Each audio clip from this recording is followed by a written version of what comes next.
السلام علیکم dear students, I am Mazhar Iqbal, lecturer history, government Islamia college Chiniot. امید کرتا ہوں کہ آپ خیریت سے ہوں گے۔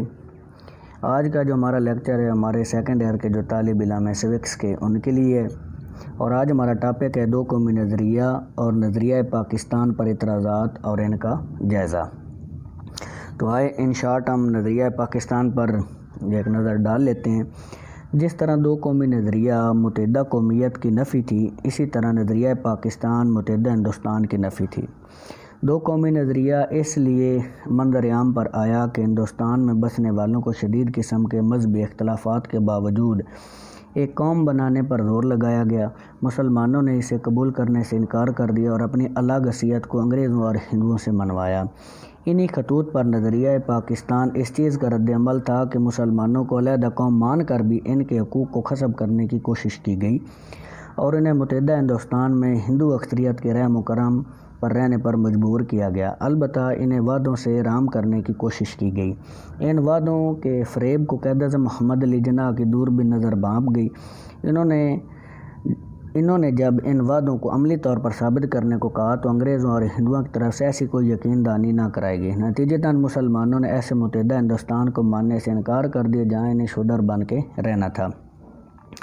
انگریز سے آزادی اور ہندوستان سے علیحدگی کے بعد اب نئی مملکت کا اپنا قانون ہونا تھا جس کے تحت یہاں کے باشندوں کو اپنی زندگیوں کو گزارنا تھا اور اقوام عالم میں اپنی ایک الگ پہچان بھی بنانی تھی۔ پاکستان کی بطور ایک علیحدہ مملکت دستور کی شکل نظریہ پاکستان کہلاتی ہے۔ اس کی پہلی منزل آزادی کے 2 سال کے اندر 12 مارچ 1949 کو قرارداد مقاصد کا پاس ہونا تھا جس میں اللہ تعالیٰ کی حاکمیت کا برملا اقرار کیا گیا، جس کا مطلب تھا کہ یہ ریاست مذہب سے لا تعلق نہیں ہے۔ البتہ اسی قرارداد میں اقلیتوں کے حقوق کو محفوظ بنانے کا بھی عہد کیا گیا، کیونکہ مسلمانوں کی طرح دیگر اقلیتیں بھی ہندو اکثریت کے زیر اثر اپنے آپ کو غیر محفوظ خیال کرتی تھیں اور پاکستان کے قیام کو خوش آئین جانتی تھیں۔ 23 مارچ 1956 کو پہلا آئین نافذ ہوا تو پاکستان کا نام اسلامی جمہوریہ پاکستان رکھا گیا، جو کہ اسلام کے ساتھ وابستگی کی واضح علامت تھی۔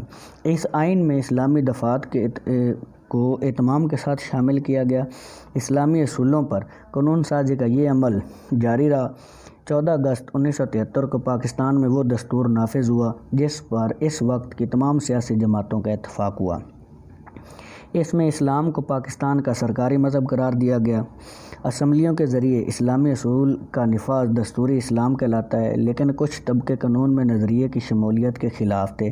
جمہوریت کے تحت انہیں بھی اپنی آواز اٹھانے کی آزادی تھی، اس لیے انہوں نے اپنے تئیں کوشش کی کہ پاکستان کے دستور کو نظریاتی ہونے سے بچایا جائے اور ایسے طبقوں اور پارٹیوں کا ان عوام میں اثر و رسوخ ہے جو مذہب کی پابندیوں سے عاجز ہیں۔ نظریہ مخالف اور مذہب بیزاری کے جذبات نے نظریہ پاکستان کو ایک غیر ضروری چیز بنانے میں کوئی کسر اٹھا نہ رکھی۔ اس لیے یہ خیال عام ہے کہ نظریہ پاکستان کتابوں اور دستور میں تو موجود ہے لیکن عملاً لوگ اس کی پرواہ نہیں کرتے۔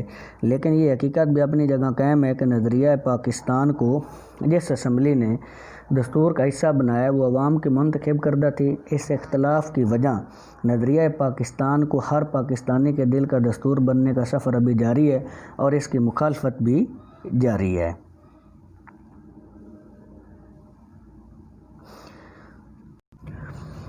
تو ڈیئر اسٹوڈنٹس، اگلا جو ہمارا پوائنٹ ہے وہ ہے 2 قومی نظریہ اور نظریہ پاکستان پر اعتراضات کا جائزہ۔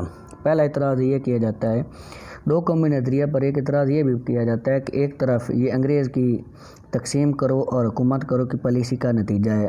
وہ یہ نہیں چاہتے تھے کہ ہندوستانی اکٹھے ہو کر اس کے خلاف صف آرا ہوں، اس لیے انہوں نے مسلمانوں کو اکسایا کہ وہ ہندوؤں سے علیحدہ ہونے کا نعرہ لگائیں اور اس کے لیے مذہب کو استعمال کریں۔ اس اعتراض کا دوسرا پہلو یہ ہے کہ انگریزوں کی اس پالیسی کو ان مسلمان وڈیروں سرمایہ داروں نے خوش آمدید کہا جو مذہب کے نام پر ایک وطن بنا کر مسلمان عوام کا استحصال کرنا چاہتے تھے، اور اعتراض کرنے والوں کے مطابق عملاً ایسا ہی ہوا۔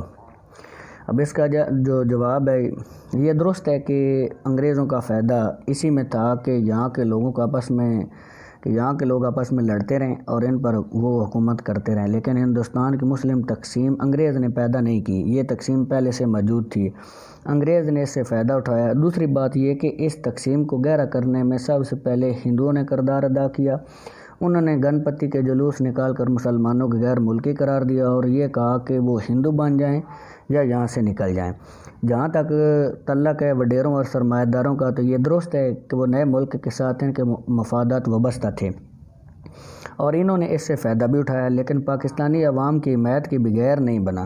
مجلس ارار اور خاکسار مسلمانوں کی عوامی جماعتیں تھیں اور اسی بنا پر پاکستان بننے کے خلاف تھیں کہ یہ چند سرمایہ کاروں کا کھیل ہے، لیکن عملی بات یہ تھی کہ وہ عوام کو تصور پاکستان کا مخالف نہ بنا سکیں اور عوام نے اپنا ووٹ مطالبہ پاکستان کے حق میں ڈالا۔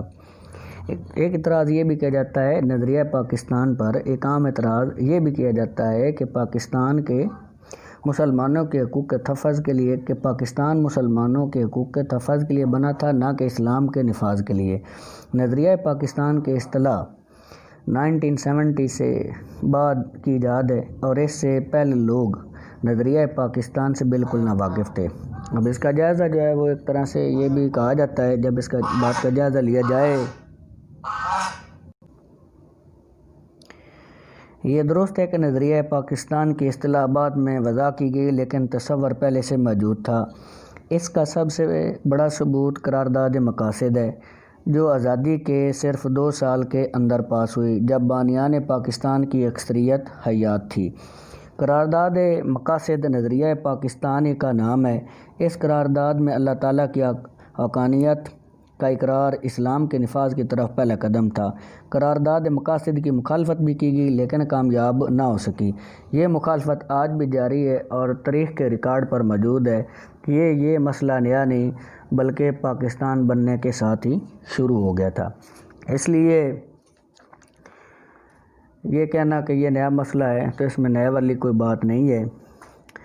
اس لیے آج کل جو کچھ لوگ ہیں وہ عام طور پر نظریہ پاکستان اور 2 قومی نظریے سے بیزاری کا بھی اظہار کرتے ہیں، تو اس کے پیچھے اور وجوہات ہیں کہ وہ جو ہمارے ملک میں سیاست اور نظام حکومت ہے، اس میں جو ایک وہ بے اصولی سے نظر آتی ہے، اس وجہ سے وہ اکتا گئے ہیں کہ حکومتیں جو ہے وہ عوام کو ڈلیور نہیں کر پا رہی ہیں، عوام کے جو مسائل ہیں وہ حل نہیں کر پا رہی، تو اس لیے